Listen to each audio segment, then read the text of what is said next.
It's time now for County-Wide, a special presentation of Yavapai Broadcasting News. Join Paul David and Brad Miller as they talk with our community's leaders, newsmakers, and people in the know. You'll hear about the hot topics that affect all our lives here in Yavapai County.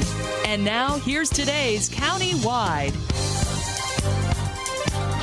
Welcome to County-Wide. I'm Paul David. Great to have you in studio with us today. Prescott Valley Police Sergeant Brandon Bonney is back with us. Welcome back. Thank you for having me. Have you been here this year? I do not know this year. I don't know if you've been here this year. Last time you were here, we were talking about how toy guns look so much like real guns now. Absolutely. Yeah. And unfortunately, we got you back to talk guns some more. But we had a couple of incidents this year in Prescott Valley where we've had some accidental shootings, fatal shootings.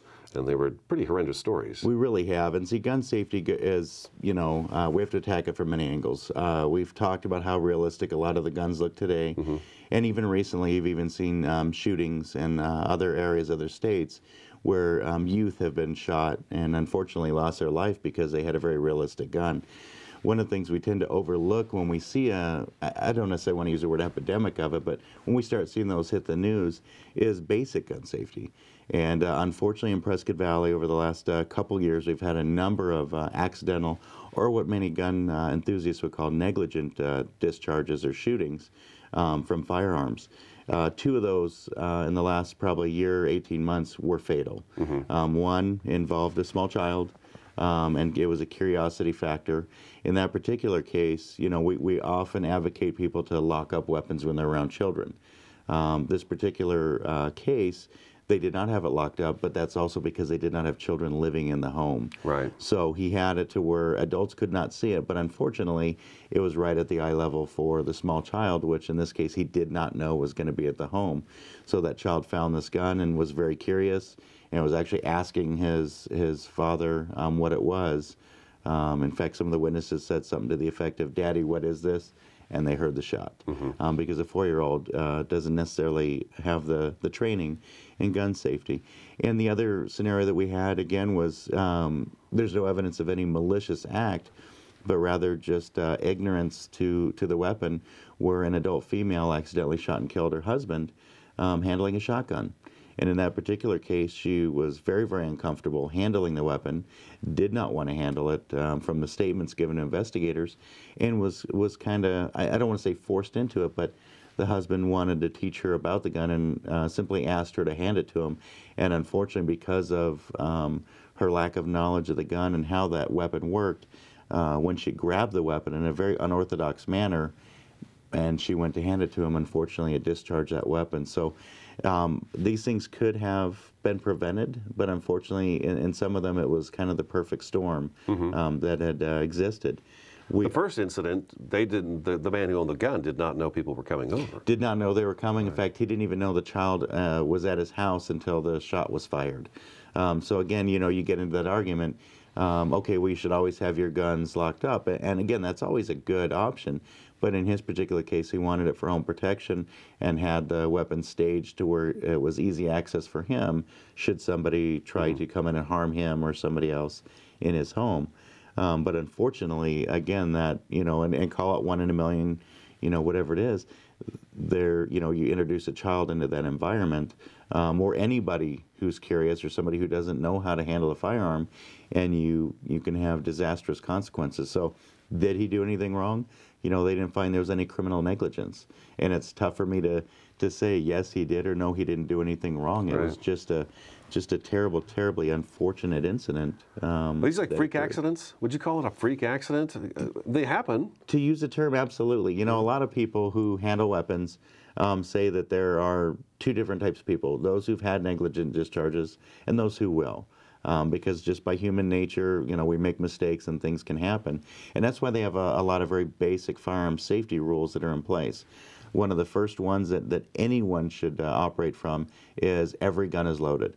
I don't care if it's a toy gun, and as when you and I were going through the fake ones, whenever we handled those weapons, finger was along the frame, never on the trigger, and it was never pointed directly at anything that we wouldn't want to destroy. Mm-hmm. So you always assume that gun is loaded, and anything you point it at, if you're going to point it at something, assume that you want to fire a round at that particular object that you're pointing it at. So some will refer to that as the laser rule. In other words, anywhere that muzzle might be pointing or that barrel, anything it crosses could potentially be destroyed if a projectile was fired from that weapon. So if you assume that they're always loaded, you keep your hand off the trigger and you never point it at anybody, even if you have that negligent or accidental discharge, theoretically that should go down into the ground or somewhere safe, and you're just dealing with a very scary reminder of what could have happened versus taking somebody's life, and it only takes a minute. Think about how many people have stood there and held a glass or reached for a coffee cup and literally just dropped it. I mean, we're human beings, we're fallible, and we're going to make mistakes, so we have to build in those. We have to build in those, those safeguards for us, because you never know what you're going to do. Everybody's had that one thing where they thought, you got to be kidding me, I can't believe I just did that. Again, dropping the coffee cup, doing just something where your brain kind of gets ahead of your actions, or vice versa. Your actions get ahead of where your brain's trying to tell you what to do, and you make a mistake. And in some particular cases, we had one where a person lost their life a couple years ago, where a weapon fell out of a holster, hit the ground, and actually construction discharged. site incident. That. Yes, the one out there, and it was, again, a very, very tragic, a freak accident. The holster probably wasn't the best, and the weapon was poorly constructed or poorly maintained, in that when the gun actually hit the ground, most guns are not going to hit a ground and fire. Right. There's safety measures built into them to disallow that from happening. In this particular case, this particular firearm, when they went to replicate it, pretty much every time they struck that weapon to replicate a drop, it fired. So they said, that gun was obviously destroyed because it was very, very dangerous. Some guns come with safeguards, i.e., safeties and things of that nature. Others don't. That's why, again, the basic rules of never ever point it at anybody or anything that you don't wish to destroy, and never put your finger on the trigger, are critical. The other thing is, if you're going to have a weapon in the house, learn the nomenclature of it. Learn about a weapon. We recommend anybody who's going to have a firearm or handle a firearm, take a class. Take a class on how to handle. Are they readily firearm. available classes? They really are, all over the area, especially it's Arizona. There are a lot of classes, and we don't advocate for any one, but a lot of the concealed weapons classes and things of that nature, they go over, and here's why a lot of them are important. One, they teach you the basics of the gun. They teach you the safety rules that you need for the weapon itself. They're also going to teach you proper shooting and also mindset. Because a lot of people think, as soon as I get this weapon, I'm going to have to use it to save my life. You know what? It may very well. And that's why we're afforded, in the Constitution, the right to bear arms within certain parameters. But there is a lot that goes with that, and owning that firearm, practicing to be proficient with it, having a good sense, a good mindset that you're not just going to start firing rounds or blasting at movement. A lot of police officers have been killed across the nation trying to help people who were shot by victims who were startled and shot at movement versus at an identified threat. And another thing they teach is being able to escape. If you're in a position and you do not necessarily have to escape, but if you're sitting there and all you're protecting is property and there's nobody else in your home, you might want to consider retreating and getting out of there, because anytime you have to take a life, it's still going to have a significant consequence. There's still an investigation. Don't they have safeties in the guns, though? Some do. That particular case, I'm thinking more of the child that picked up the gun, if the safety had been on. Right, and entirely, I don't know that particular model if it had a safety. Some not? Some do not. Oh, really? Some handguns, the gun that I carry does not have, it has what they might call a trigger safety, and that there's certain safeties built within the trigger, but it's a point and shoot weapon, because a lot of shooting situations are under extreme duress and very high stress. So you don't want to have to add additional movements to be able to, manipulate that weapon when the fight or flight kicks in. You're going to lose some senses, and others are probably going to be heightened, and you want it to be very simple. The downside to that, again, is you have to be very aware of the dangers that weapon might pose and where you put it. You know, my wife and I keep ours locked up. We have them because we need them for our job, but we do have a small child at home. So we have to take safety measures to make sure that it is not where our daughter can get it, because we teach her already that, you know, if you see a gun, very similar to the Eddie Eagle philosophies and teachings for kids, if she sees a weapon, don't touch it. In fact, we were talking to her the other day and said, well, what do you do if you see a gun? And she says, you don't touch. And she said this very, very, very loudly, which sometimes it will startle you. She's got it. They're getting it. Don't touch it. Run, run, run. Tell an adult. And then she saw later on, unfortunately, I was skimming through channels, and there was a picture of a couple guys who had fought over a weapon on a movie, and the weapon fell down, and one of the guys went and grabbed the gun, and she turned to me and said, he's not very responsible, Daddy.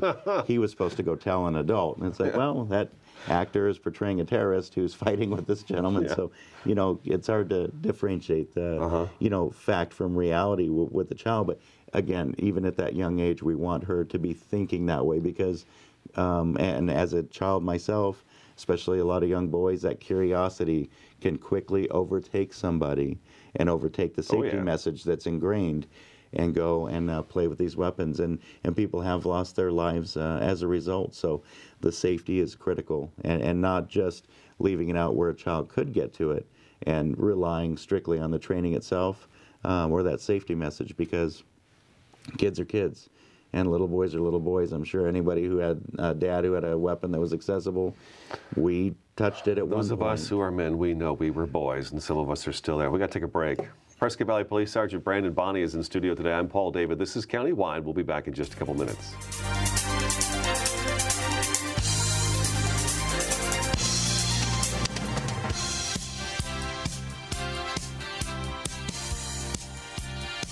Hi, I'm Paul, proud owner of High Desert Pest and Weed Control, with a sincere thank you for voting as #1 3 years in a row. Congratulations, Paul. Ladies and gentlemen, High Desert Pest and Weed Control offer 100% guaranteed positive results. So if you're fed up dealing with spiders, scorpions, roaches, and other pests, rely on a company that's been serving Sedona and the Verde Valley since 1998. Call Mr. Paul at 639-4444. That's 639-4444. I'm one unlucky guy. The chance of being involved in a robbery is 1 in 757. The chances of being struck by lightning, 1 in 750,000. Please fasten your seatbelts for unexpected turbulence. The chances of being a victim in an airline crash, 1 in 29 million. Hey, could I get some peanuts? The chances of being involved in a car crash are far greater than lightning strikes and plane crashes. And if you are texting while driving, your risk of crash increases 23 times. Now, I may be an unlucky guy, but I don't have to be part of that statistic, and neither do you. Drive responsibly.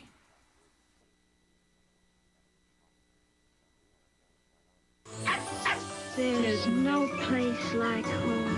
Getting home safely is just a click away.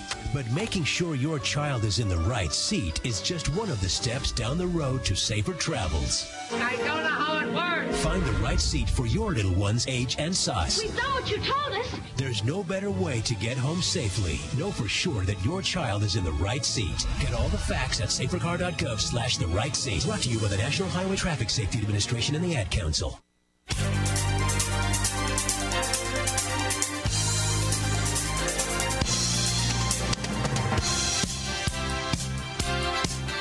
Welcome back to Countywide. Prescott Valley Police Sergeant Brandon Bonney in studio today. We're going to switch gears. We talked about some gun safety. Let's make sure we take care of that. And then we had a school threat incident, which kind of surprised me.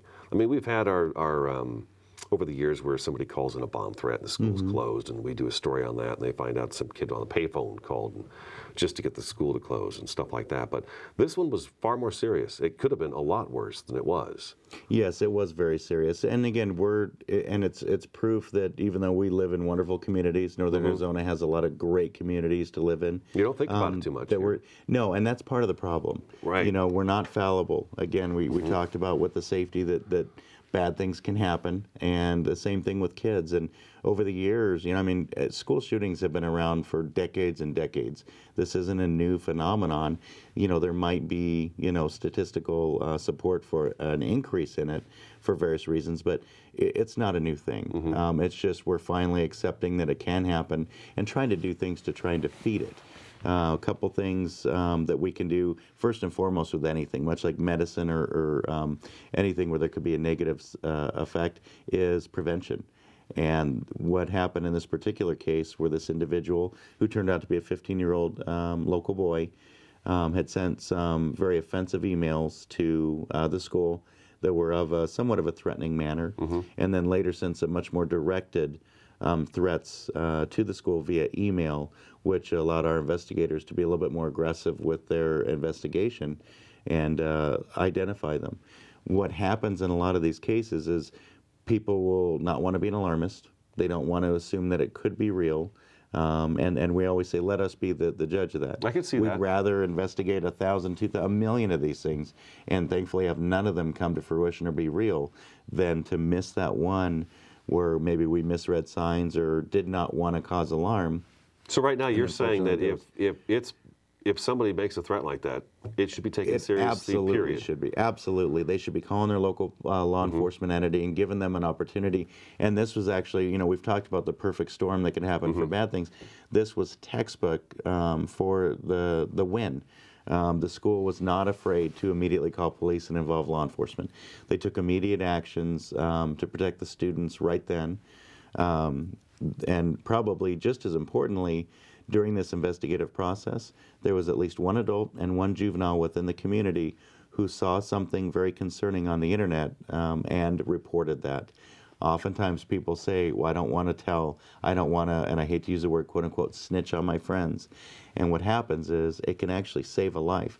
In this particular case, and I'm not going to project, you know, because that case is, this individual still has his due process, but the indications from statements and the investigation show that he was very serious about carrying this out. And had this been ignored, and had he had the means, I dare not even think about what could have happened. You know, they reported it early. Other people stood up and were very brave and did the absolute right thing, gave us the ammunition we needed, so to speak, to go and investigate and pull in other resources. The Arizona Counterterrorism Information Center, ACTIC, as well as GIT'em, because there was a gang reference made in the email. So these are state and resources and assets that we were able to bring to bear with that, and they did not hesitate. They're there to help us. They're here to protect our community. And probably within plus or minus 7 hours, went from the threat to the identification and incarceration of the suspect, who fortunately only had acquired bullets at that point and had not got his hands on the firearm. And there was explosives.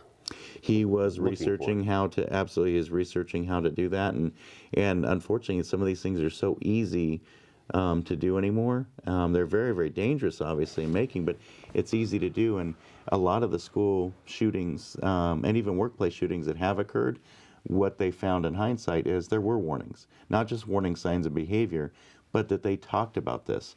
They blogged about it. They put it on Facebook. They told a friend. And in some cases, parents actually were told. They withheld their child from school that day, but didn't necessarily feel that it was their business to get involved, and therefore did not bring it to the authorities. And unfortunately, some of these threats were made good on, and there was loss of life and injury within schools. So it can't be this, well, it's not really my place. Used to be that way with DV. People say, well, it's not my business, let them work it out. No. We, as law enforcement, we're a very small number of individuals who have taken an oath and are charged with the duty of protecting the public. But we're more of a strike team or a reactionary team in a lot of ways. The community in Prescott Valley, 42,000, we rely very heavily on that relationship with them to say, tell us where the problems are, show us where we can focus our efforts with our enforcement officers so that we can take care of it. You know, we're not going to be privy to all the information that's happening in a school. The teachers aren't always, but the students are. So if somebody within that equation is putting their hand up saying, hey, I got real concerns here. This person's saying this, they did this, and I'll tell you what, I've seen them with a gun or I've seen them with a bomb. Tell us. Because in some cases, we might be able to intervene early and surround some of these individuals with resources and keep anything from happening, or keep them from even going to the point of making these threats. And if we're doing our job right, we won't have something tangible. Right. We'll continue in our blissful ignorance, if you will, and that thinking that we live in a great area, because we do. But we can't bury our head in the sand and let bad things happen. A lot of these things are not happening in metropolitan cities. They're happening in smaller communities. It's up to all of us. Everybody. We all play a part. We're going to take another break. Prescott Valley Police Sergeant Brandon Bonney in studio today. I'm Paul David. This is Countywide. We'll be back in just a couple minutes.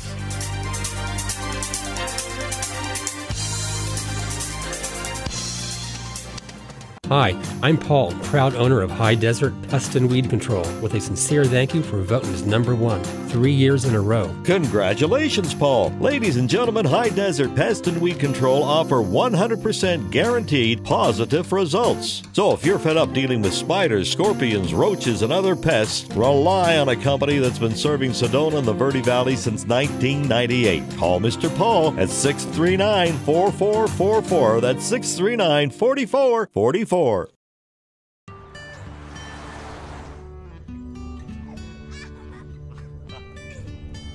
They say that when you're facing extreme danger, your life flashes before you.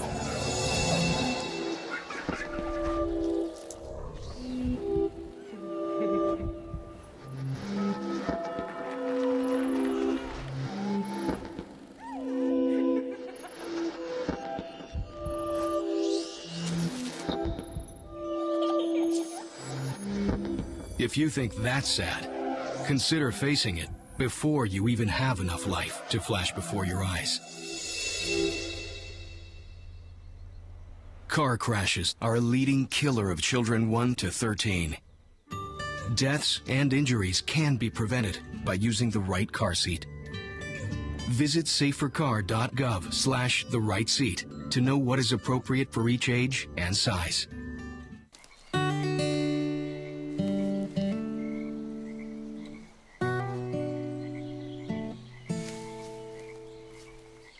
When you're out there, there's no telling what you'll find. I see it, I see it! Oh, look at you. There are some moments only the forest can inspire. Find yours at discovertheforest.org.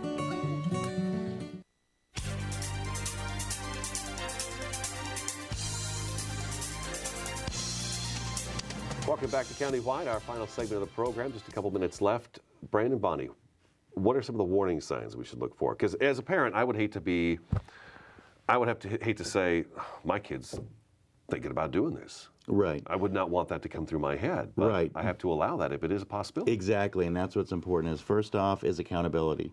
There's going to be a lot of different things that people might do. You have your normal behavior changes. Somebody might go from really sad to really happy to really sad very, very quickly.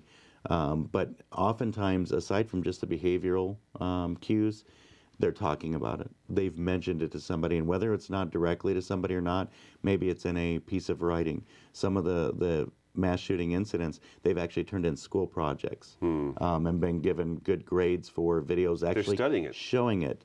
They can't hold it all in, so they're purging these feelings somehow. And in some cases, they're proud, so they're telling multiple people what they might be doing. And you had the key right there. Instead of saying, well, I don't want to see this, but I have to, being able to look at something rationally, take the rose-colored parent glasses off or teacher glasses off and say, look, I'm not saying you're going to go and commit mass violence, but we need to talk. What are you thinking? What's going on? Early intervention. You know, take these warning signs and get them to get some help, counseling, whatever it might be, school psychologists. A lot of people are afraid of getting mental health help or counseling help because of the stigma that's attached with it. And you know what? That's a stigma that we put on ourselves. There's no reason to be afraid of that and be afraid of reaching out for help, but being accountable, not saying, not my town and not my kid, not my classroom, not my school. We got to forget that. We got to say it's not going to happen in my school. It's not going to happen with my kid, or so on and so on, because we're going to intervene. We're going to recognize some of these warning signs, the talk about death, the talk about suicide, things of that nature, and we're going to take some action to try and prevent it So again, we don't have that tangible thing. You know, this was a tangible event of prevention, and I'm very proud of the school and everybody involved because it was the best case scenario. But if we're really intervening super early, then you don't have the examples because they've gotten the help and it never comes to fruition. And that's the best case scenario. That is the best case scenario. Absolutely. Thank you so much for coming in. Have a Merry Christmas, you and your wife and your daughter, and Happy New Year. That's today's program. I'm Paul David. That was Prescott Valley Police Sergeant Brandon Bonney. We'll talk to you again next time.